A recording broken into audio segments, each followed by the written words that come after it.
বাহ আমৰা কৰি দিছো যে কি ক'ম এতিয়া তই মই তোমাৰ তুমি দিম ক'বলৈ একো এটা নাই যে এতিয়া তাতখনৰ বিষয়ে পাতিম ন কৈ যা আজি লাষ্ট ন আজি লাষ্ট কালি ৰাতিপুৱা আছে ৰাতিপুৱালৈকে মানে সময় আছে দেই এতিয়া কিমান শেষ কৰিব লাগে ইয়াত আছে কিমান 9খন কালি ৰাতিপুৱালৈকে সময় আছে মোৰ হাতত 9খন শেষ কৰিবলৈ আজি যোৱাৰ টিকেটা 12:30 বজালৈকে বোলো আৰু আজি যদি গোটেই ৰাতি বওঁ কাইলৈ ৰাতিপুৱা শেষ হ'ব চাগে 9খন নহয় 8খন আছেগে এখন 9খন হ'ব যেতিয়া শেষ 8খন আছেগে তাৰপিছত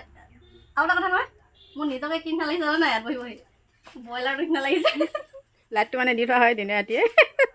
বাহিৰৰ ফালে পোহৰ হৈছে আপোনালোকে দেখিছে আৰু ওপৰত এইটো ডাঙৰকে এটা বাল্ব লগাই থৈ দিছে এইটো একদম ব্ৰইলাৰ নিচিনা লাগিছে নাই নিজকে মানে যে তাৰ কাৰণে মোৰ লগালগ মানে মনত পৰি গ'ল কথাটো ক'বলৈ এই কি কয় একদম নিজকে ব্ৰইলাৰ ফিল হৈ গৈছে মানে একদম দিনতো যে পোহৰটো দিলেহে ই মানে জিন্দা থাকিব নহ'লে ডেড বডি খালাছ